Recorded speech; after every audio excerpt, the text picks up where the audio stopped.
जय हिंद। तो आज फिर से हम एक अलग टॉपिक लिए हैं। ठीक है, अलग टॉपिक कुछ नहीं है, द्विघात समीकरण बोलते हैं इसको, हम क्वाड्रेटिक इक्वेशन अंग्रेजी में बोलते हैं। ठीक है, तो द्विघात समीकरण किसको किसको पढ़ना होता है? अगर आप हाई स्कूल में हैं तब भी पढ़ सकते हैं, 9th में भी है तब भी पढ़ सकते हैं, या अनदर किसी भी कॉम्पिटेटिव एग्जाम की तैयारी कर रहे हैं तभी पढ़ सकते हैं। ठीक है ना, क्योंकि डायरेक्टली वहां पे क्वेश्चन दे देता है और कुछ लोग कंफ्यूजन होता है, गुणनखंड करना, इसी में बताएंगे पूर्ण वर्ग बनाकर गुणनखंड करना। ठीक है, तो आप वीडियो को लास्ट तक देखें, अच्छा लगेगा आपको। ठीक, चलिए आगे बढ़ते हैं हम। सबसे पहली बात कि हमने हेडिंग लिखा है द्विघात समीकरण। ठीक है, तो देखिएगा, सबसे पहली बात अगर इसको तोड़ा जाए अलग अलग तो ये एगो वर्ड मिला है द्विघात और एगो मिला है क्या आपका समीकरण। द्विघात का मतलब कि जो उसमें चर होता है, चर का मतलब क्या बोलते हैं, एक्स या वाई या कुछ भी डैश डैश अगर हो, उसकी जो घात हो, घात का मतलब कि जो पावर हो वो कितना होना चाहिए, 2। यानी द्विघात किसको कहेंगे कि ऐसा व्यंजक जिसमें जो चर हो उसकी घात कितना हो, 2, उसको क्या बोलेंगे, द्विघात। ठीक है, अब सबसे पहली बात अगला एक लिखा है समीकरण। समीकरण किसको कहते हैं कि जहां पर, देखिए कई प्रकार से लोग डिफिनेशन देते हैं, हम इसको शॉर्टकट में बस एक लाइन में लिखते हैं। ठीक है ना, कि जहां पर दो स्टेटमेंट, चाहे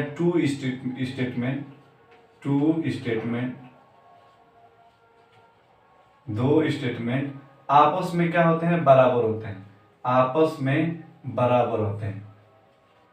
ठीक है ना, बराबर होते हैं, थोड़ा समझिएगा।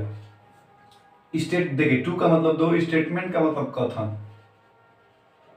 स्टेटमेंट का मतलब क्या होता है, कथन। माने दूगो कथन, माने कि कोनो दूगो बात अगर आपस में बराबर हो गई तो उसको क्या बोलेंगे, हम समीकरण कहेंगे। जिसे बोल देते हैं कि x बराबर 2, कहीं लिखा होगी x बराबर 2, तो देखिए यहाँ पे बीच में देखिए x और 2, इसमें बीच में किसका सीन है, बराबर का, तो x बराबर क्या है, 2।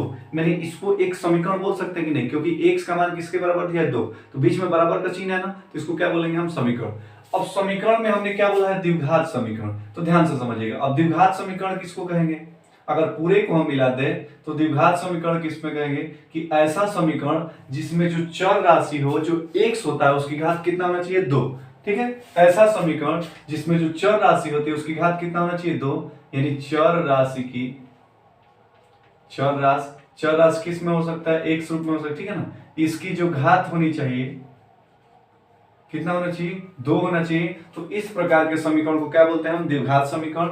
और द्विघात समीकरण को हम व्यक्त करने के लिए एक व्यापक समीकरण लेते हैं, क्या लेते हैं, व्यापक रूप। तो जो द्विघात समीकरण व्यापक रूप होता है वो होता है ax स्क्वायर प्लस bx और प्लस c बराबर कितना होता है, 0। हमने कुछ भी नहीं बताया, बस हमने इतना बताया कि द्विघात समीकरण माने ऐसा समीकरण जिसमें जो चर राशि हो, चाहे x हो, उसकी घात कितना हो, 2 हो, द्विघात समीकरण कर लेंगे। और उसके बाद हमने बोला कि उसका व्यापक रूप क्या होता है, कि भाई देखिए सबको तो द्विघात समीकरण खबे करेंगे, लेकिन ये वो स्टैंडर्ड होता है ना कि जिससे हर चीज की तुलना किया जाता है। तो इसी प्रकार जो स्टैंडर्ड होता है, व्यापक होता है, जनरल टर्म में बोलते हैं इसको, तो उसका मान कितना होता है, ax square plus bx plus c बराबर कितना होता है, 0। ठीक है ना, जहां a b c जो होता है, ए बी सी, उसको क्या बोलते हैं, वास्तविक संख्या होनी चाहिए, काल्पनिक संख्या नहीं होना चाहिए। क्या होना चाहिए, वास्तविक संख्या। अब ध्यान से समझिएगा, द्विघात समीकरण तो ax square plus bx plus c, तो ये दिख गया हमारा। ठीक है, लेकिन यहां पे वो कंडीशन है कि जो a का मान होना चाहिए वो 0 के बराबर नहीं होना चाहिए। हमने बोला कि द्विघात समीकरण व्यापक रूप कितना होता है, ax square plus bx plus c, और उसमें जो x स्क्वायर का गुणांक a दिख रहा है, बबुआ अगर a ही का मान 0 हो जाएगा तो ही पूरा को लेकर डूब जाएगा, और जब डूब जाएगा तो में x स्क्वायर कहीं रह ही नहीं जाएगा, x स्क्वायर कहीं रह ही नहीं जाएगा तो द्विघात समीकरण कहलाएगा कैसे। ठीक है, तो इसका मतलब कि द्विघात समीकरण रहने के लिए a की वैल्यू 0 के बराबर नहीं होनी चाहिए, बकिया कोनो 0 के बराबर हो जाए कोनो दिक्कत नहीं है। जो x स्क्वायर का गुणांक a होता है उसको चोट्टा बोलते हैं, चोट्टा का मान 0 के बराबर नहीं होना चाहिए। जब तक ये है तब तक द्विघात समीकरण है, जहां ये गया ये द्विघात समीकरण में क्या हो जाएगा। चलो कहानी आ रही समझ में, अब समझिएगा। उसके बाद होता है द्विघात समीकरण के मूल, ध्यान समझिए, इसको व्यापक रूप। अगला क्या होता है, द्विघात समीकरण के मूल, अंग्रेजी में बोलते हैं इसको रूट्स। क्या बोलते हैं हम, रूट्स। अब देखिए मूल क्या होते हैं, थोड़ा सा इसको एग्जांपल से समझते हैं। कि जैसे समझिए x स्क्वायर माइनस 4 बराबर कितना हो गया, 0। सबसे पहली बात, x स्क्वायर का गुणांक 1 है, 0 के बराबर नहीं, x स्क्वायर है ना, घात कितना है, 2, इसका मतलब द्विघात समीकरण है। सुनिएगा, इसमें एक्स स्क्वायर बराबर 4 को है ले जाएंगे तो कितना हो जाएगा +4। एक्स स्क्वायर बराबर अगर 4 हो गया तो एक्स बराबर निकालेंगे तो कितना आएगा +-4 का वर्गमूल कितना होता है 2। अरे बात समझे, यहां से x के 2 मान हुए, एगो +2 और एगो क्या हुआ आपका x बराबर -2। ठीक है, अब x बराबर +2 और -2 का मतलब यह होता है कि अब अगर x का मान उठा करके अब भाई x बराबर +2 में ले जाकर पटक देंगे ना, अच्छा है -2 में ले जाकर पटक देंगे तो इसका मान जो आएगा वो किसके बराबर आ जाएगा 0 के बराबर आ जाएगा। कहने का मतलब कि x का मान या तो +2 या -2 अगर इस समीकरण में ले जाकर रख देते हैं तो यह समीकरण को क्या करेगा संतुष्ट करेगा, यानी मूल वह मान होता है जिसे उस समीकरण में रखने पर उस समीकरण का मान किसके बराबर होता है 0 के बराबर, या उस समीकरण को क्या करता है संतुष्ट करता है। अरे बात समझे, अब कहानी क्या होती है बाबा कि जो उस देखिए द्विघात है तो जितने घात उतने मूल होते हैं। अगर रैखिक समीकरण माने एगो घात है तो कितने मूल होंगे एगो, द्विघात समीकरण है तो कब मूल होंगे 2 गो, त्रिघात समीकरण है तो कब मूल होंगे 3 गो, अगर चतुर्घात है तो कितने मूल होंगे 4 गो। माने जो वो घात होती है समीकरण की तो वो मूल होते हैं। ठीक, तो हम तो द्विघात समीकरण पढ़ रहे हैं ना, तो द्विघात समीकरण के जो मूल होंगे वो कई ठो होंगे 2 गो, एगो अल्फा से दिखाते हैं और एगो कैसे दिखाते हैं बीटा से।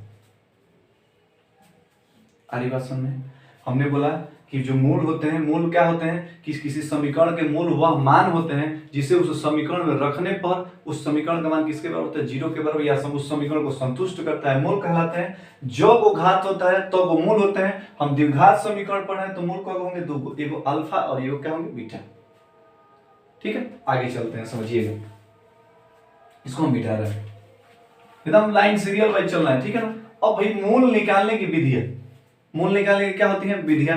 सबसे पहले मूल में 2 गो 3 गो कंडीशन होता है। ठीक है ना, यहाँ पे समझिएगा मूल में रिलेशन होता है कि अगर दो मूलों का हम योगफल निकालें अल्फा प्लस बीटा लें तो किसके बराबर होता है -b और बटा में कितना होता है a, यानी मूलों का योगफल किसके बराबर होता है -b बटा में a, माने -b का मतलब कि x का गुणांक और बटा में x स्क्वायर का गुणांक, ये समझ में आ रहा है। और इनका गुणनफल जो होता है अल्फा इंटू बीटा वो c बटा में किसके बराबर होता है a, यानी जो अचर c बटा a का मतलब कि अचर पद और इंटू x स्क्वायर का गुणा।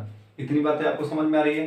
Alpha plus beta -b by a, alpha into beta c by a, याद हो जाएगा। चलिए उसके बाद क्या होता है कि देखिए कहीं कहीं ये भी पूछ लेता है आपसे कि अगर मूलों का योगफल दिया हो और मूलों का गुणनफल दिया हो तो द्विघात समीकरण बनाइए। क्या बनाइए द्विघात समीकरण, द्विघात समीकरण डायरेक्टली पूछ लेता है आपसे। ठीक है ना, तो जो द्विघात समीकरण का फार्मूला होता है x square minus alpha plus beta into x और प्लस कितना होता है अल्फा इंटू बीटा बराबर कितना होता है 0। ठीक है, हमने कुछ नहीं बताया आपको, हमने बोला कि अगर मूलों का योगफल होगा तो -b by a, alpha into beta किसके बराबर हो जाएगा c बटा में a। ठीक, उसके बाद अगर मूलों का योगफल और गुणनफल दे रखा हो और बोले कि द्विघात समीकरण निकालिए तो उसका फार्मूला होता है x square minus alpha plus beta into x into alpha into beta बराबर 0। यहां तक कहानी आपको समझ में आई, आगे बढ़े सुनिएगा। ये तो थोड़ा सा बेसिक बातें थी, अब समझिएगा भाई मूल के बारे में तो जानकारी हो गई कि अल्फा इंटू बीटा होता है, अल्फा और बीटा होते हैं। ठीक है, लेकिन मूलों के निकालने की विधियां भी होंगी ना कि भाई मूल को ऐसे ऐसे निकाल सकते हैं। तो देखिए मूलों के निकालने की 3 विधियां होती है। एक होता है गुणनखंड विधि फैक्टर मेथड, दूसरा होता है पूर्ण वर्ग बना करके विधि और तीसरा होता है श्रीधराचार्य के सूत्र से। माने एगो ऐसा विधि है श्रीधराचार्य जी आकर धीरे से कहे कि देखो महाराज इतना मेहनत करने से बढ़िया है कि आप एगो सूत्र लीजिए सभी को बता दीजिए कि इसमें है मान रख देंगे फट से मान आ जाएंगे, मूल आ जाएंगे। ठीक है ना, तो उसका भी एक मेथड होता है। ठीक है, तो 3 मेथड, एगो गुणनखंड विधि, दूसरा पूर्ण वर्ग बना के विधि और तीसरा क्या होता है श्रीधराचार्य विधि। ठीक है, तो तीनों के बारे में अलग अलग जानेंगे। तो वीडियो को एकदम भगना नहीं है, आनंद आ रहा होगा आपको, अच्छा लग रहा है। चलिए कोई तकलीफ वकलूफ तो है नहीं, चलिए आगे बढ़ते हैं। अब समझिए हम मिटाते हैं,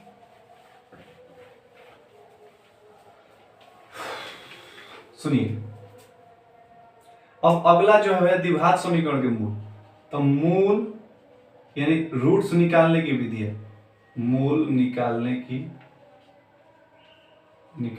विधि है।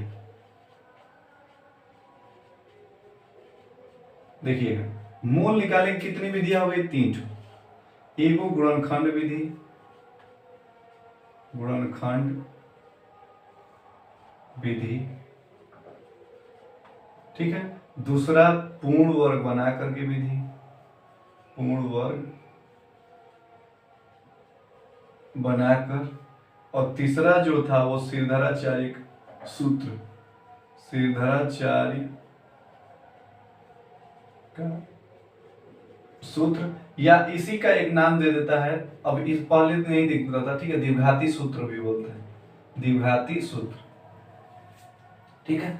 हमने बोला कि तीन विधि, गुणनखंड विधि, पूर्ण वर्ग बना करके, और तीसरा क्या होता है, सिरधराचार्य विधि, ठीक है। सबसे पहले गुणनखंड विधि के बारे में समझते हैं। देखिएगा गुणनखंड विधि में क्या होता है, थोड़ा सा इंक डाल दे, थोड़ा सा वीडियो, ठीक है। तो पहले किस विधि के बारे में जानते हैं, गुणनखंड विधि के बारे में, ठीक है ना। अब अगला गुणनखंड विधि, पहले देखिएगा गुणनखंड, गुणनखंड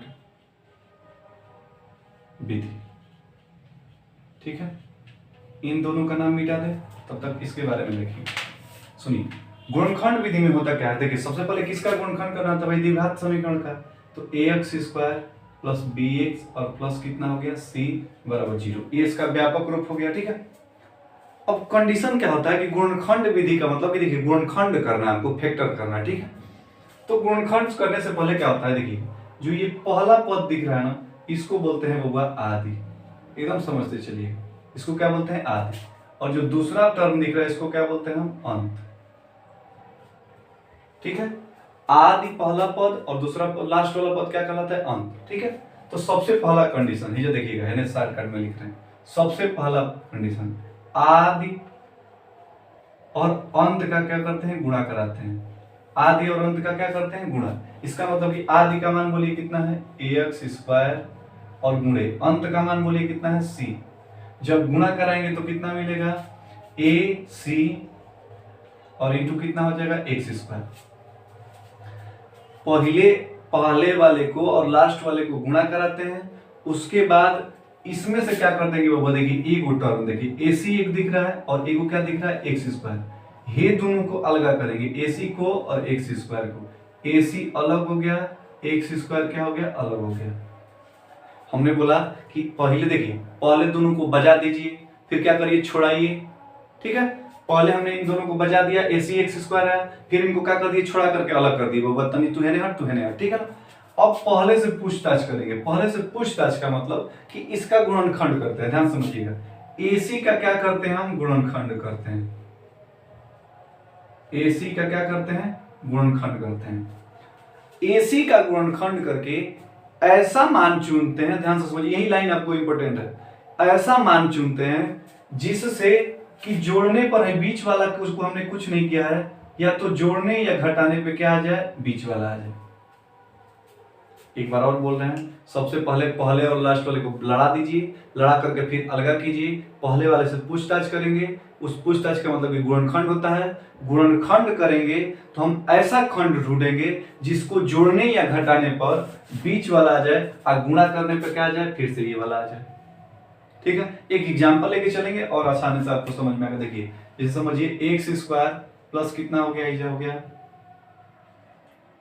5x और प्लस कितना हो गया 6 बराबर कितना है 0, ठीक है। तो 0 नहीं लेकर के पहले हम क्या लिखते हैं, सबसे पहले इसको गुणनखंड करते हैं, ठीक है। सबसे पहले बोलिएगा, देखिए पहले और लास्ट वाले को क्या कर देंगे, आपस में लड़ा देंगे। तो देखिएगा x स्क्वायर हो गया और गुणे 6 करेंगे तो कितना आ जाएगा, 6x स्क्वायर, ठीक है। अब इस 6x स्क्वायर में से 6 को अलगा और x स्क्वायर को अलगा, 6 का गुणनखंड, 6 भी सभी गुणनखंड लिखे। देखिए सबसे पहले क्या होता है, 6 गुणे 1, उसके बाद 2 गुणे 3, उसके बाद 3 गुणे 2, बात तो एक ही होता है। और कौन गुणनखंड होता है, वीडियो आ रही है, हमने बोला ध्यान से समझिएगा, ही जब हमने बोला देखिए इसको मिटा दें, सॉरी x स्क्वायर का 6 का गुणा करेंगे तो कितना हो जाएगा, 6x स्क्वायर। इसमें से 6 को अलग और x स्क्वायर को अलग। हमने बोला था कि इस 6 का गुणनखंड करते हैं ना, तो 6 का गुणनखंड क्या क्या हो जाएगा, 6 गुणे 1, 2 गुणे 3 या 3 गुणे 2, बात तो एक ही होती है, 3 गुणे 2, ठीक। और कुछ भी खंड नहीं होगा, 2 गुणे 3 बात एक ही होगा, 1 गुणे 6 भी बात एक ही होगा, ठीक है। अब सुनिएगा, इसमें से ऐसा खंड लेते हैं एकदम, जिनको बिल्कुल भी गुणनखंड नहीं आता होगा, आप बहुत अच्छे तरीके से हम आपको समझाएंगे, देखते रहिए आप वीडियो को। देखिए हम इसमें से ऐसा खंड लेंगे जिसको जोड़ने या घटाने पर क्या आ जाए, बीच वाला आ जाए। भाई बीच वाला का भी कुछ ना कुछ योगदान होगा ना, है दोनों को लड़ाने में। बीच वाले का सबसे बड़ा योगदान होता है लड़ाने में, तो समझिएगा। भाई अगुआ है बउआ, अगुआ को क्या करेंगे कि जोड़ने पे या घटाने पे कितना आ जाए, 5 आ जाए। अब सुनिए 5 जोड़ने पे 6 को ए को जोड़ेंगे तो कितना आ जाएगा भाई, 7 आ जाएगा। और 6 में से ए को घटाएंगे तो कितना आ जाएगा, 5 आ जाएगा। ये भी सही है। अब समझिएगा, अगर 6 को ए को कर देंगे तो कितना आ जाएगा भाई, 6 एक्स स्क्वायर हो जाएगा, ठीक है। और 3 गुणे 2 करेंगे तो देखिए 3 दूनी का 6 भी हो जाएगा, और 3 प्लस 2 करेंगे तब भी कितना आ जाएगा, 5 भी आ जाएगा। तो अब इसमें से कौन सा खंड लेंगे, ठीक है। तो 6 में से 1 घटाएंगे तो देखिए 6, अगर यहाँ पे समझिएगा 6 गुणे 6 माइनस 1 करेंगे तो इसका चिन्ह प्लस है और इसका चिन्ह क्या हो जाएगा, माइनस। और 6 गुणे 1 करेंगे तो कितना हो जाएगा, -6। हमको तो प्लस 6 एक्स स्क्वायर लेना है ना, इसका मतलब 6 गुणे 1 तो लेंगे नहीं, तो अब कौन सा ले लेंगे, 3 और 2 को। तो ध्यान से समझिए क्या ले सकते हैं, एक्स स्क्वायर प्लस 5 के स्थान पे कितना लिख देंगे, 3 धन 2। कोई दिक्कत नहीं है कि 3 2 5 हो जाएगा, इंटू कितना है x प्लस कितना हो गया 6। यहाँ से देखिए एक्स स्क्वायर हो गया प्लस 3 का x में गुणा होगा तो कितना हो जाएगा 3x, प्लस इस 2 का x में गुणा होगा तो कितना हो जाएगा 2x, और प्लस कितना हो गया 6। अब देखिए ये दो का खंड बनाते हैं, एक 2 हो गया, में से दोनों में से क्या कॉमन है, हेव में x है, हेव में x है, तो एगो x निकाल देंगे तो एगो क्या बचेगा x, अब प्लस हेजा से x निकल जाएगा तो कितना बचेगा 3, प्लस में से देखिए इसमें से x तो है नहीं, इसमें सिर्फ क्या कॉमन होगा 2, तो जब 2 निकाल देंगे तो हेजा सिर्फ बच जाएगा x, में से 6 में से 2 निकल जाएगा तो 2 3 6। देखिए x plus 3 x plus 3, x plus 3 common कर लेंगे दोनों में से, देखिए हेजा से निकल गया x प्लस 3 तो हेजा x बचा, हेजा से x प्लस 3 निकल गया तो क्या बचा आपका 2 बचा। यही क्या हो जाएगा हमारा आंसर हो जाएगा। कहानी यही समझ में, गुणनखंड कर सकते हैं आप लोग, ठीक है। तो अब आगे भी गुणनखंड के करिएगा, जो भी दिक्कत आएगी फिर से अगले वीडियो में हम लेकर आएंगे, ठीक है। चलिए अगले हम विधि के बारे में जानते हैं। अब समझिएगा, यहीं पे समझ लीजिए, सुनिए। अब अगर यही 0 के बराबर दे देता तो 0 के बराबर, तब ये समीकरण कहलाता है। अब समीकरण होता तो देखिएगा इन दोनों का गुणनफल किसके बराबर, 0 के बराबर, तो इसका मतलब कि x प्लस 3 या तो 0 होगा और नहीं तो क्या होगा x प्लस 2 भी किसके बराबर होगा 0। तो x बराबर कितना हो जाएगा -3, आई कितना हो जाएगा x बराबर -2, ठीक है। तो किसी को भी 0 के बराबर कर सकते हैं। तो यहां से 2 गुमाना है, एगो x -3 आया, एगो x बराबर कितना आया -2। इस समीकरण का क्या कहलाएंगे, मूल, ठीक है। तो समीकरण का मूल निकालना है आपको। पहला विधि कौन सा था, गुणनखंड विधि। अब दूसरे विधि के बारे में चलते हैं, समझिएगा वीडियो। चलो अगले विधि के बारे में जानते हैं।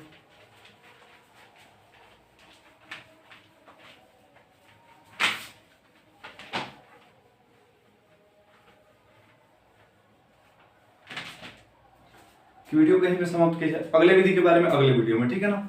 तो तब तक इसको यहीं पे खत्म करते हैं, अगले वीडियो में नेक्स्ट पार्ट में आएंगे तो अच्छा लगेगा आपको समझने में, क्योंकि वीडियो बड़ी हो जाएगी तो आपको तकलीफ भी आ जाएगा, ठीक है। तो अपना ख्याल रखिए, खुश रहिए, अगले वीडियो में इसी उत्साह और उमंग के साथ मिलते हैं, तब तक के लिए टेक केयर।